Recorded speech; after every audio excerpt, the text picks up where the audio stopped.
Bonsoir et bienvenue sur MC Business TV, la chaîne des entrepreneurs. Aujourd'hui, se former en ligne semble bien plus évident qu'en présentiel avec l'explosion d'Internet. De plus en plus de personnes se bousculent pour proposer ou souscrire à une formation en ligne ou le Massif Online Open Course. Cependant, l'efficacité, la méthode et la rentabilité de ces formations sont encore à questionner.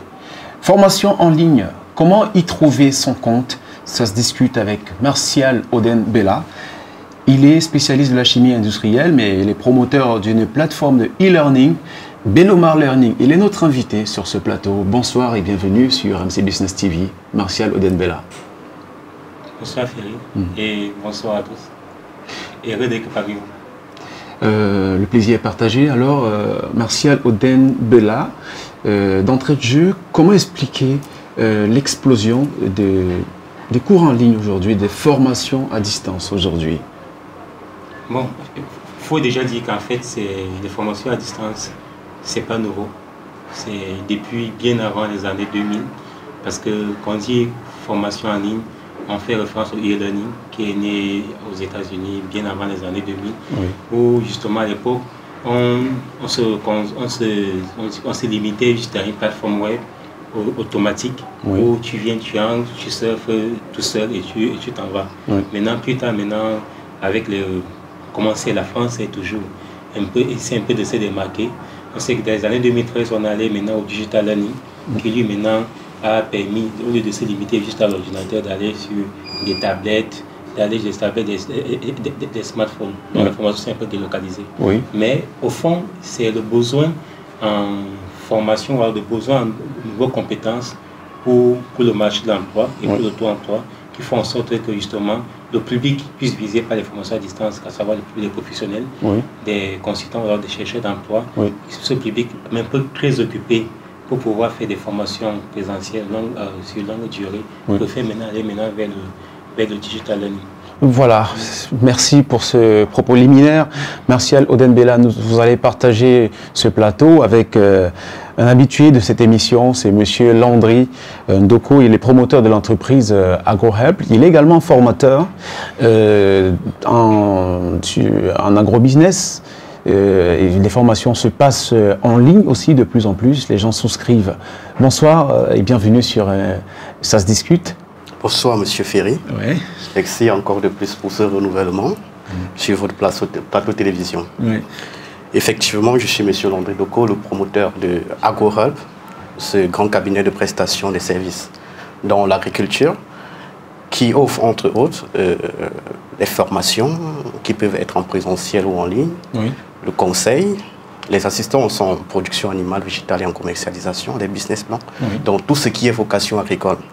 C'est vrai, la plus grande thématique qui nous pousse aujourd'hui de parler, c'est la formation en ligne. Justement, comment expliquez-vous le fait que ce type de formation tend à prospérer, même dans notre contexte? Parce que ça se voit bien qu'on est en communication avec les pays où Internet est très développé, mais de plus en plus on voit en Afrique les gens être intéressés par la formation en ligne. Comment expliquez-vous cela? Effectivement, la poussée de l'avancement des formations en ligne provient d'abord des demandeurs. Les outils informatiques ont pris de l'ampleur à l'extérieur, mais il y a aussi ces avantages au niveau généralement du coût des formations en présentiel. Oui. Je pense que c'est aussi un indicateur important parce que présentement, les gens, au lieu d'y penser beaucoup de dossiers et timbrés et tout, pour pouvoir suivre une formation en présentiel. Donc, ils n'auront pas généralement le choix sur la qualité d'enseignants dont ils préfèrent. Les amène parfois à solliciter d'autres crédibilités, d'autres enseignants venant de l'extérieur ou soit des plateformes digitales. Or, il y a quelque chose de très motivant. Dans des formations en ligne, il y a souvent la présentation de celui qui est le formateur. Parfois, des gens sont intéressés par le nom de celui qui forme, qui est aussi un avantage. Il y a aussi l'effet pratique des formations en ligne. Parce que quand on fait des formations en ligne, on est plus précis dans ce qui doit vous aider et non dans la littérature qui viendra vous aider. Oui. Donc, l'effet pratique des formations en ligne fait en sorte que ces attestations, parfois, peuvent être crédibles dans certaines institutions. Nous avons aussi, aujourd'hui, le Cameroun, en Afrique francophone, est le deuxième pays dont le taux de participation en formation en ligne est très important. Le Cameroun. Le Cameroun. Le avec pays près de, en Afrique, oui, francophone. subsaharienne. Oui, en Afrique francophone. Francophone. Oui, avec près de 12, entre 14% du taux de participation. Oui. Donc, cet dégrainement, ce pourcentage vient ici montrer quel est le besoin. Et c'est présenter le besoin de plusieurs jeunes étudiants et autres qui veulent vraiment se former et à des moindres coûts. Pour certains, on peut dire que c'est élevé, mais pour d'autres, je pense que les prix sont abordables. Alors, Martial Odenbela, est-ce que vous expliquez cette explosion aussi par le fait qu'il y a un besoin dans ce secteur-là, et aussi parce que c'est à la portée de toutes les bourses, comme semble le dire M. Landry Doko? Est-ce que c'est parce que les formations en ligne sont moins chères par rapport aux formations en présentiel que les gens s'y bousculent? J'ai plutôt l'impression contraire. En tout cas, on va en parler plus en profondeur dans la suite de l'émission. Mais déjà, est-ce que vous abondez dans le même sens que lui? En fait, ce que je vais dire, bon, le coût de la formation dépend d'un grand nombre de facteurs. Oui. Par exemple, une salle, il faut louer une salle, une formation d'une semaine, il faut forcément que les gens se déplacent.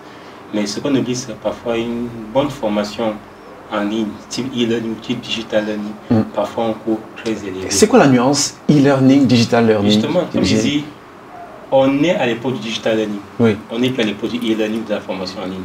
Comme je dis, au début, comme on dit à la genèse, on parle du e-learning. Oui. Ça veut dire que c'est se former sur un ordinateur, bref, avec un automate. D'accord. Il n'y a pas de présence de tuteur.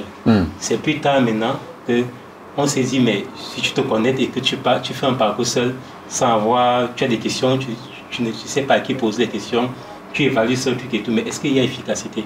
C'est pas justement s'interroger sur l'efficacité des formations à distance ou du e-learning que justement le digital learning a commencé à naître. Donc au-delà du fait de l'efficacité, il y a aussi l'accessibilité. Oui. L'accessibilité qui se lie par tout le monde n'a pas un ordinateur, ou tout le monde n'est pas à l'aise avec un ordinateur, mais on peut être à l'aise avec un smartphone, on peut être à l'aise avec une tablette, et on peut être à l'aise aussi avec d'autres outils. Le digital learning inclut le e-learning, ça inclut la formation à distance, ça inclut tout ce qui est aujourd'hui, on parle de MOOC, de sport, bref, on pourrait y revenir plus tard. Donc il dit, le coût d'une bonne formation peut être supérieur au coût d'une salle qu'on loue. Il dit, parce qu'en termes de coût, on s'est dit, bon, si je loue par la salle, en ligne, c'est moins cher. Bon, maintenant, encore que ça dépend en ligne de quel outil. Si j'utilise WhatsApp, bon, encore que je se pose la question, est-ce que WhatsApp est un outil de formation? Voilà. Bref, je reviens dessus donc. Le coût est parfois, parce qu'une bonne formation nécessite, il y a une grosse organisation. Je crois par exemple, ici, on a tout un studio avec tout ce qui est comme équipement.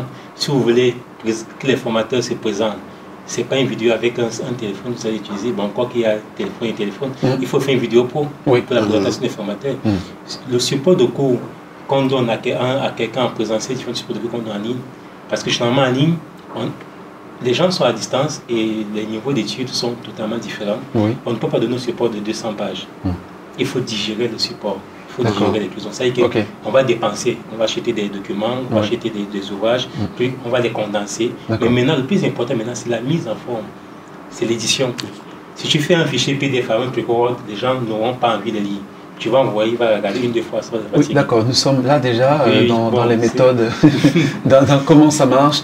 Mais déjà, avant d'épiloguer sur cet aspect, sur ce volet de ce débat constructif, je vais vous inviter à partager la vidéo, à laisser un avis, un commentaire, à dire ce que vous pensez des formations en ligne. On a l'impression que de plus en plus, il y a des loups dans la bergerie, je veux dire, les charlatans rentrent dans le domaine et proposent des formations en ligne parce que ça fait gagner de l'argent très rapidement. On va l'évoquer dans la suite de l'émission. Mais déjà, Monsieur Landry Doko, est-ce qu'on peut revenir par ces méthodes, par l'approche, questionner la crédibilité du digital learning aujourd'hui? Est-ce que c'est pour vous, c'est crédible, vous en tant que formateur? Un regard froid et objectif, sans parti pris. Le e-learning, en fait, c'est cette formation dont vient intervenir les outils électroniques. Oui. C'est questionner la crédibilité. Tous les centres de formation ne peuvent pas être crédibles. Ce qui est certain, au Cameroun, quand on parle des universités les plus entrants, ils sont cités par catégorie. Donc c'est ce même principe qu'on reporte dans le cadre du e-learning. Oui. C'est vrai qu'avec l'avancement, la poussée de beaucoup de scientifiques, beaucoup de formateurs, il y a du n'importe quoi et on n'arrive pas à faire le choix sur le meilleur. Prenons le cas peut-être des formations que nous offrons dans notre cabinet. Exactement. Les formations en entrepreneuriat agricole, et en spécialité tomates et autres choses, autres filières, autres spéculations. Donc quand nous vous offrons généralement ce genre de formation, nous avons des formateurs qui sont certifiés et de très bonne qualité, qui ont cette vocation de donner l'essence, vraiment la quintessence de ce qu'il faut à celui qui doit normalement écouter. Oui. C'est vrai, ça a été un peu fait ce métier parce qu'ils ne trouvent pas de quoi manger. Ils peuvent s'avancer dans les groupes WhatsApp, comme on l'a dit, on crée des groupes WhatsApp, on fait insérer des gens et on met du n'importe quoi. Mais il est important de savoir que dans tout type de formation, on retient toujours quelque chose en plus. Si vous avez besoin des grands certificats venant des États-Unis, vous pouvez vous adapter à ce modèle pour pouvoir bénéficier de ce genre de certificat en fonction des coûts qui s'y vont. Mais ce type aussi est réglé ou est organisé pour un portefeuille bien déterminé. Ceux qui n'ont pas assez de moyens et qui veulent bénéficier de cela peuvent se contenter de ce qui les offre à ce genre de prix. Le prix n'est pas toujours fonction de la qualité de la formation. En dehors de cela, il y a aussi généralement, surtout moi qui fais dans le secteur agricole, notre cible généralement sont les agriculteurs. Ils ne sont pas généralement prêts, ou ils ne sont pas parfois disposés à pouvoir suivre nos formations. Pourquoi? Parce qu'ils n'ont pas ces outils qui vont les permettre de mieux se former, alors que c'est même le cheptel que nous ciblons. Ils n'ont pas ces outils, la connexion Internet et tout. Donc ça, c'est d'abord un des limites à présenter. Avec l'avancée dernièrement du coronavirus, le 21, je pense que le 21 avril, le 21 mars, il y a eu près de 2,7 millions de Camerounais qui ont eu à subir des cours venant, les élèves, les étudiants, vous avez vu partout la CATV, qui se sont réadaptés pour pouvoir au moins être efficaces. Donc l'importance du e-learning, vraiment, c'est à sauvegarder et tout dépend de la qualité du formateur, comme je l'ai dit. Et telle que soit la situation, je pense que... C'est indéniable ce que vous dites, mais jusqu'ici, l'efficacité est toujours sujet à débat un peu partout où on tend l'oreille. Parce que les méthodes sont quand même un peu révolutionnaires, c'est pas classique, c'est pas traditionnel. Alors vous qui êtes un spécialiste de la question du digital learning, justement, Monsieur Martial Odenbella, est-ce qu'il y a une pédagogie propre au digital learning? Est-ce qu'on peut revenir plus profondément sur les outils? Est-ce que WhatsApp, par exemple, parce qu'on parle de WhatsApp, de plus en plus il y a des formations qui se font sur WhatsApp, est-ce que WhatsApp, par exemple, est un outil recommandable? Parlons déjà de la pédagogie et des outils qui doivent rentrer en ligne de compte dans le processus de formation en ligne. En fait, avant d'arriver aux outils, je crois que pour prendre un peu l'aspect de crédibilité, parce que ça se suit, la crédibilité dépend du cadre réglementaire. Le cadre réglementaire, il y a une norme internationale, qui est la norme SCORM qui existe. La norme? Oui, il y a une norme, il y a une norme SCORM en matière de développement des contenus qui existe, qui est la norme SCORM. Et au Cameroun, par exemple, ce qu'on pourrait dire, c'est qu'au niveau du Cameroun, on n'avait pas de loi jusqu'à présent sur les centres virtuels de formation. Mais récemment, le Cameroun a évolué. Depuis pratiquement 3 mois, il y a déjà une loi dessus où on peut être centre virtuel de formation, ce qui n'était pas le cas avant. Bien entendu, les conditions sont encore un peu plus rudes. Pour dire, tout dépend du cadre réglementaire, la qualité dépend du cadre, donc le fait de s'arrimer au cadre réglementaire, le fait justement de s'arrimer aux normes en vigueur, d'avoir un SMQ, un système de management de la qualité, qui joue sur la qualité justement des contenus et bien sûr. Et bien qui dit norme dit aussi outils pédagogiques. Justement, on va y arriver. Maintenant aussi, c'est la qualité des formateurs. Un formateur en ligne est un consultant. On n'est pas formateur juste parce qu'on a un diplôme académique. On est formateur parce qu'on a un diplôme académique, parce qu'on a une expérience du domaine, parce qu'on a osé beaucoup de sujets dans le domaine. Ça veut dire c'est ça que vous allez voir en Europe, lorsqu'on on fait des appels à candidature des e-prof, on précise minimum 5 à 8 ans d'expérience. Pourquoi? Parce qu'on sait que la personne qui vient sait de quoi il s'agit. Maintenant, il ne suffit pas juste d'avoir un diplôme, d'avoir l'expérience, il faut avoir une formation de e-prof. Moi, par exemple, j'ai une formation de networker de l'université de Toulouse. Donc, ça veut dire qu'il faut apprendre ce que c'est que l'ingénierie pédagogique. Parce que animer une formation en ligne, il faut animer une formation présentielle. Maintenant, arrivons au niveau des outils.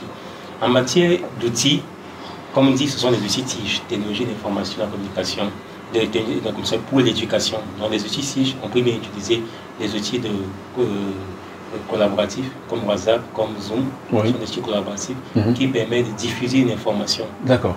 Mais en termes de formation, ce n'est pas l'information qu'on diffuse dans les doctrines d'éducation, mais c'est une formation. Et là, maintenant, on a ce qu'on appelle les Learning Management Systems. Oui. Ce sont justement des LMS qu'on utilise, qui sont adaptés pour ça, qui permettent d'analyser le profil des apprenants, qui permettent d'analyser l'audience, qui permettent justement de développer des évaluations, proprement dit, qui permettent d'analyser même le parcours des apprenants, qui permettent juste l'accessibilité des contenus et bien plus.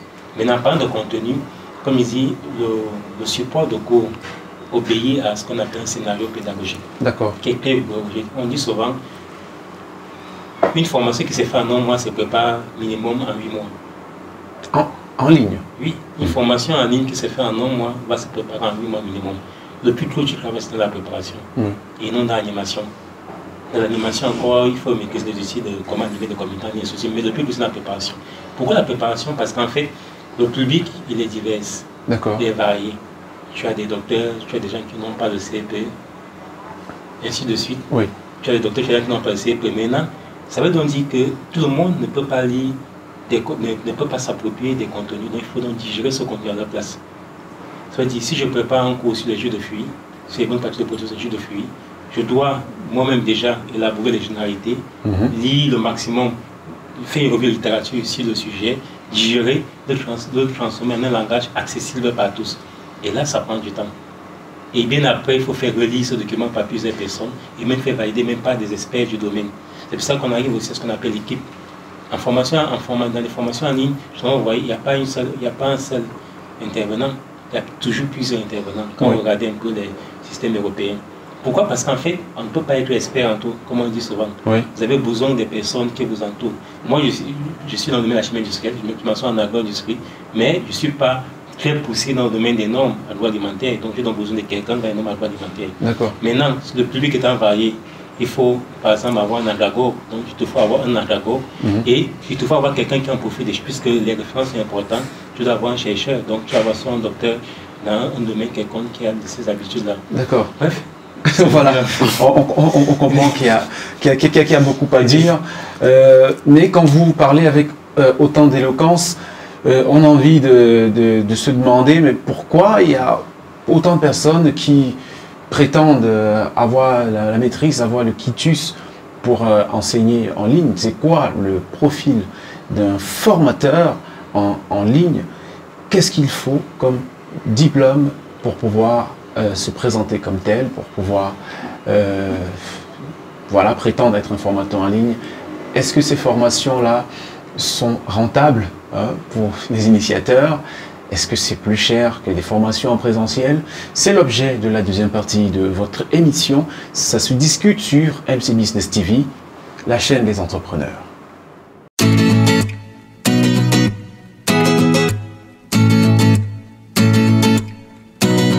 Retour sur ce plateau où nous discutons depuis un certain moment des cours en ligne avec nos experts, Martial Oden-Bella et Monsieur Landry Ndoko. Re-bienvenue, chers messieurs. Merci. Alors, Landry, je vais enchaîner avec toi une question qui me vient à l'esprit à l'instant, puisque nous parlions de la crédibilité de la formation tout à l'heure. La crédibilité dépend aussi du profil du formateur. C'est quoi, selon vous, le profil d'un bon formateur en ligne? Ok. L'anecdote qu'il faut d'abord comprendre dans tout cet échange d'expertise, c'est que nous ne voulions pas cadrer le formateur en ligne comme quelqu'un de supernaturel. Oui. Le formateur en ligne, c'est ce même formateur classique qui forme dans des écoles, dans des universités, et qui revient maintenant dispenser ses cours à travers des objets modernes pour pouvoir faire bénéficier d'autres qui ne peuvent pas y assister. Ça, c'est d'abord ce qu'il faut comprendre. Et la qualité d'un bon formateur, il y a des formateurs qui peuvent naître avec un don. Il y a certains qui doivent passer par des écoles. Tout dépend. Moi, je me dis d'abord, la communication.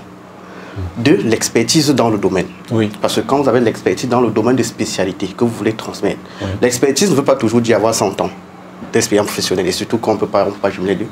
Donc l'expertise dans le domaine. Si vous êtes calé dans l'agro-business et que vous pensez que la thématique que vous voulez présenter est aussi importante, vous pouvez le présenter à ceux qui peuvent vous suivre. Oui. Bien après, c'est celui qui écoute la formation qui vous évalue. Vous-même, vous ne pouvez pas vous auto-évaluer. Donc à travers ce grand discours que vous présentez aux gens, ceux qui vous écoutent et ceux qui ont compris ce qu'il faut Ce qu'ils sont venus comprendre dans le cadre de la formation peut vous évaluer. Il n'y a pas les outils et les méthodes. Et vous, particulièrement dans le domaine de l'agrobusiness, quelle est votre démarche? Généralement, chez nous, surtout, moi je suis plus spécialisé dans l'entrepreneuriat agricole, dans la gestion des projets et un peu d'économie, puisque l'économie, parce que j'ai d'abord un master en économie, hormis cela, un diplôme d'ingénieur en agrobusiness.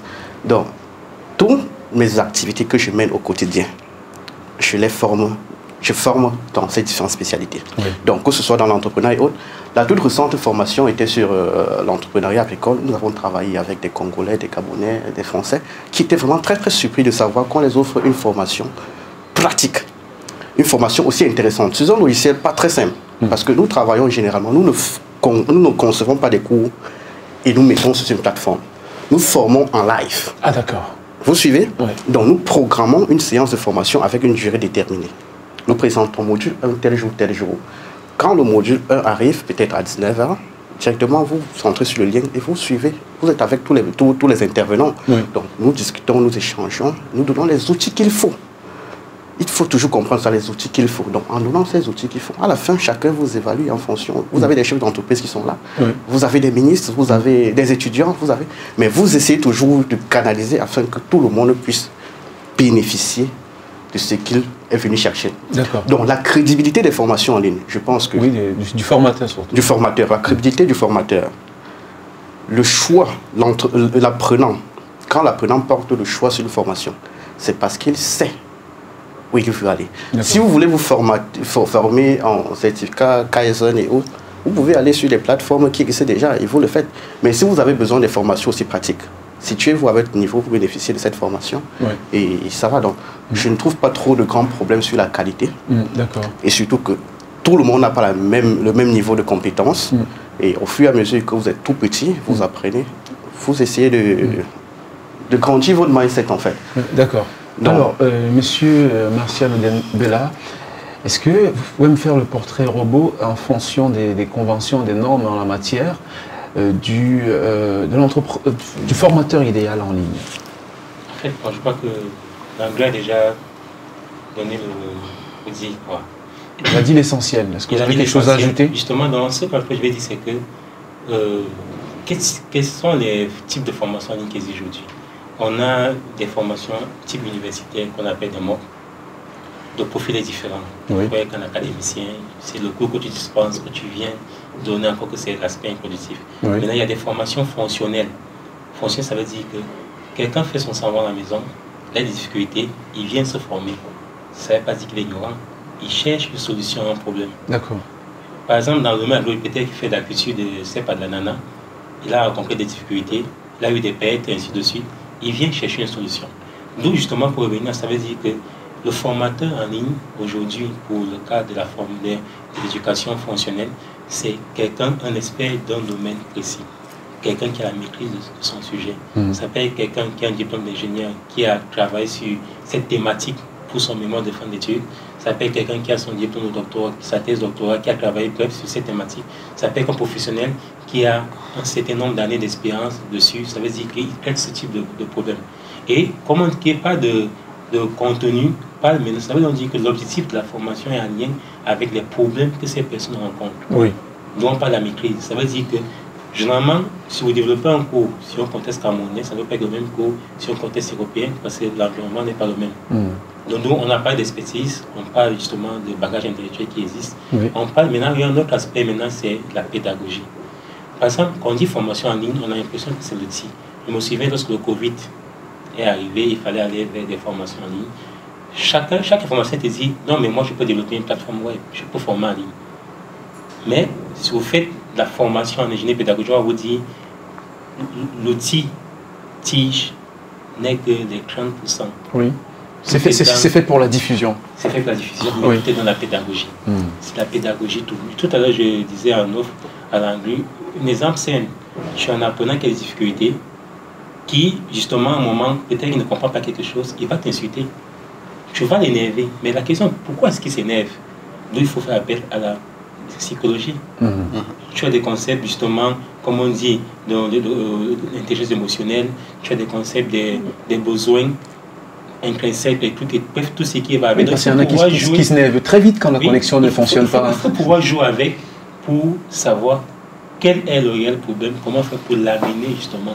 D'où on parlera de tutorat, on parle des postures de tuteur, des postures de facilitateur, des postures de médiateur, ainsi de suite. Oui. Donc pour dire, c'est un aspect, c'est plus de la pédagogie.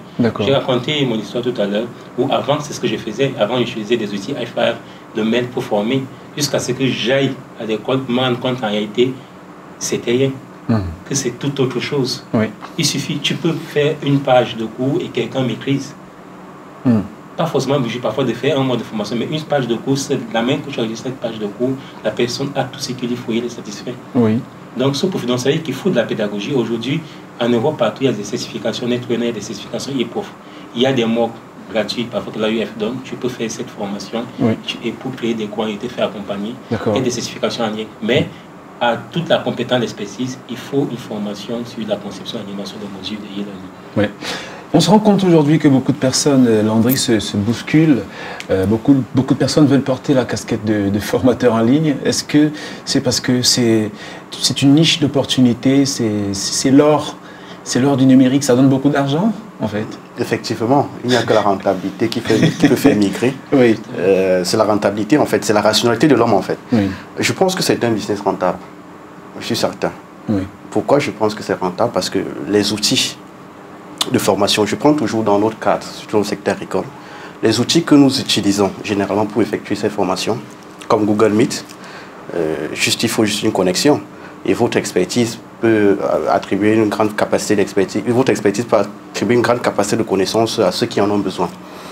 Donc, en dehors de cela, c'est vrai que actuellement le Cameroun a constaté qu'il y aurait peut-être beaucoup de transactions financières, de formations qui se passent dans les médias de communication comme Facebook et autres. Cela les a permis, il y avait beaucoup de milliards qui s'échappent de ce côté-là. Ça a permis aujourd'hui d'insérer une taxe. Cette taxe, ça ne vient pas pour rien, parce qu'ils savent que dans ce réseau social, ils peuvent aussi renforcer les caisses de l'État. Oui. Donc, hormis cela, il y a le coût de certains éléments comme la salle. Vous n'avez pas besoin d'aller louer l'hôtel Watt ou d'aller dans votre espace de cabinet pour pouvoir fournir ce genre de formation. Donc même chez vous, vous pouvez aménager un espace et transmettre cette formation. Il y a aussi la disponibilité. Cela crée aussi généralement la disponibilité chez les apprenants et qui crée un grand nombre de personnes qui s'avancent vers vous. Puisque vous ne misez pas beaucoup en plan publicitaire pour pouvoir faire capter l'intention des gens.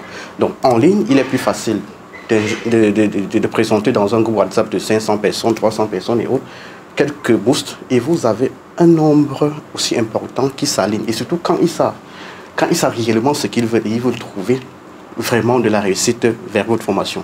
Ils s'assimilent. Donc tous ces paramètres en fait font aujourd'hui que je pense que la formation en ligne, c'est un business florissant. Et le business florissant, moi, l'expertise, les spécialités sont différentes. Si vous vous sentez mieux dans votre domaine d'expertise, vous pouvez apporter un plus à quelqu'un qui en a aussi besoin. Nous ne sommes pas tous au même point d'égalité. Donc, peut-être le petit producteur qui a juste besoin de savoir qu'il faut 150 grammes de tomates pour aménager 1 hectare, lui, il n'a pas cette connaissance. Mais s'il apprend quelque part qu'il y a une formation comme ça qui coûte 5 000 francs ou 10 000 francs, certainement, il vient de se faire former aussi facilement. Il se trouve en Ngelmendouka, à Chico, il pourra se faire former à distance et bénéficier. Donc, tous ces avantages sont aussi florissants. Le business en ligne, la formation en ligne, c'est un business florissant. Et je pense qu'avec beaucoup d'outillage, avec beaucoup d'améliorations, les choses vont progresser. On ne perd rien quand on apprend quelque chose.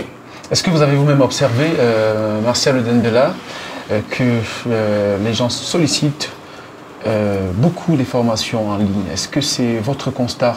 Parce que vous êtes spécialiste en la matière, est-ce que vous arrivez à rentrer dans votre investissement en tant que...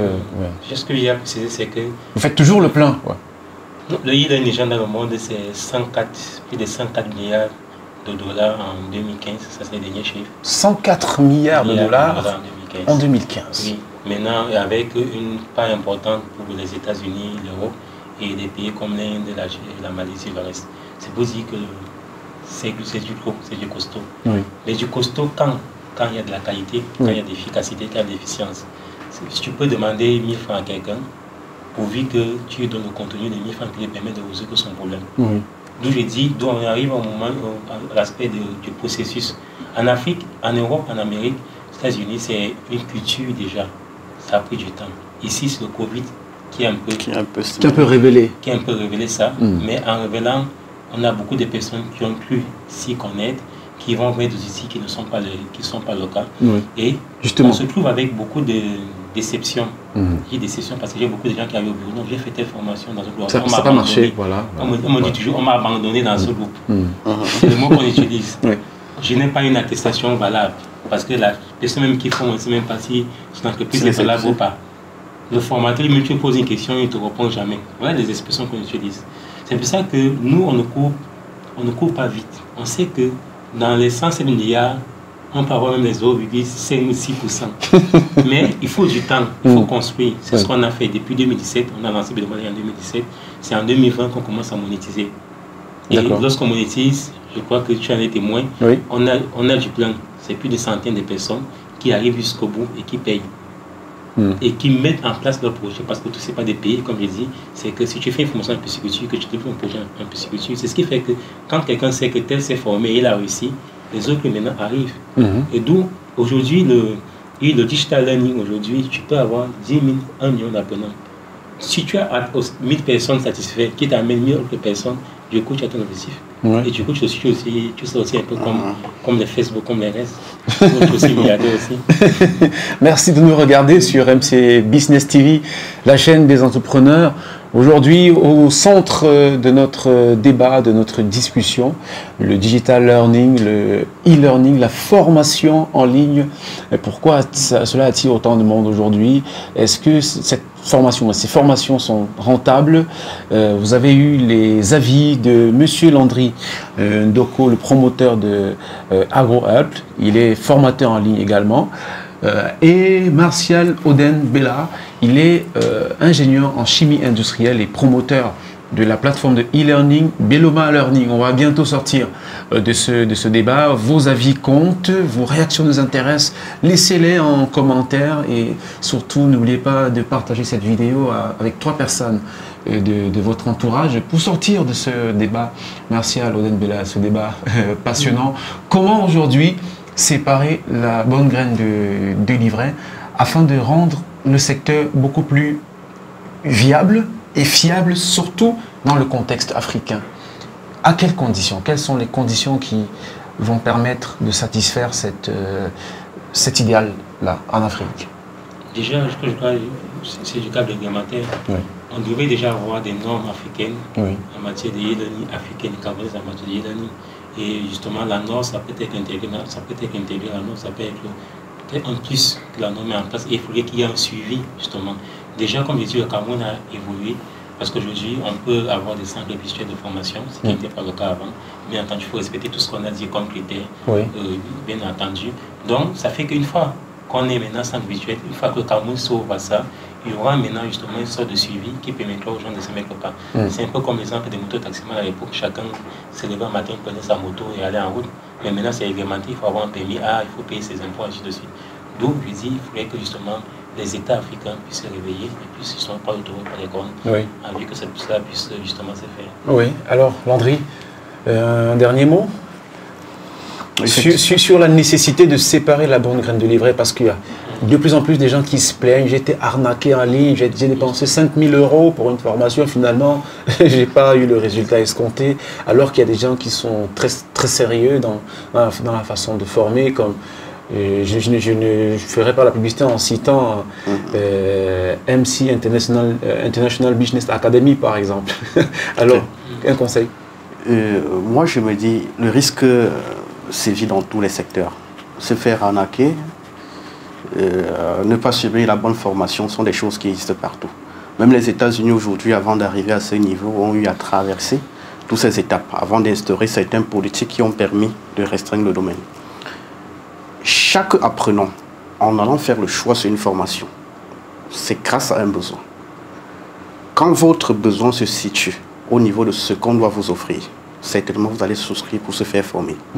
Mais maintenant, il y a ce canevas des universitaires, ceux qui veulent peut-être se former pour avoir des grands certificats en gestion des projets, ce certificat et tout, c'est aussi le choix de l'apprenant. S'il se sent motivé et qu'il pense qu'il peut avoir des moyens, 500 euros, 1000 euros, à pouvoir aller décrocher un MOOC en France ou à Paris, qu'il le fasse. Mais si quelqu'un d'autre, le petit démuni, qui ne pense pas avoir les moyens, 20 000 francs ou 25 000 francs, pour pouvoir offrir une formation, je ne sais pas, qui ne peut pas avoir ce 5 000 euros pour pouvoir souscrire à cette formation. S'il a ces 20 000 francs, il peut bénéficier de l'expertise des formateurs qui sont allés se former de l'autre côté, qui viendront maintenant à leur tour partager cette connaissance. Chaque personne se situe à son niveau. Les arnaques à Internet, c'est partout, mais il faut faire le bon choix. Avoir la bonne, faire des recherches pour trouver est-ce que celui qui doit m'offrir cette formation est aussi percutant que ça. C'est pour cela qu'au départ, j'ai parlé du profil du formateur. Généralement, ça se passe comment? Quand vous faites des formations, si vous avez déjà une autorité, une crédibilité, vous présentez votre image avant de cacher la formation en dessous. Derrière l'image, cela attire un bon nombre. Ce sont des critères sur lesquels des gens se basent pour pouvoir juger. Il y a aussi là, le cadre, hormis le cadre. Il y a aussi la disponibilité de la connexion Internet. Parce que tout le monde n'a pas cette possibilité de pouvoir suivre le e-learning et tout. Même avec des séances qui sont passées dernièrement au Cameroun, tout le monde n'avait pas cette possibilité de pouvoir bénéficier de ces formations. Donc il y a tous ces mécanismes qui font encore ce que le secteur a encore beaucoup d'ambiguïté. Et je pense que c'est dans le 1-2, qu'on pourra arriver au 3-4. Donc allons-y progressivement à ce que nous avons. Aucune connaissance ne se perd. Même si vous souscrivez à une formation et que vous n'êtes pas satisfait à la fin, certainement, ce sont vos reproches, vos remarques qui peuvent faire améliorer le formateur. Ce sont ces reproches, ces remarques qui amènent parfois les formateurs à se perfectionner. Donc, lancez-vous. Si vous avez cette possibilité de vous faire former en une spéculation, un module précis, faites-le. Au fur et à mesure, vous serez professionnel. Et c'est en tombant qu'on se relève et on devient meilleur. Je pense que c'est tout ce que j'ai apporté. Merci cher monsieur. Formation en ligne, MOOC, difficile d'y échapper dans un contexte de numérisation, de dématérialisation. C'est l'avenir du monde carrément. Merci à Martial Odenbella qui est ingénieur en chimie industriel, l'un des plus grands dans son domaine en Afrique et qui est également promoteur d'une plateforme de e-learning, Beloma Learning. Merci d'avoir accepté notre invitation sur le plateau de MC Business TV. Merci.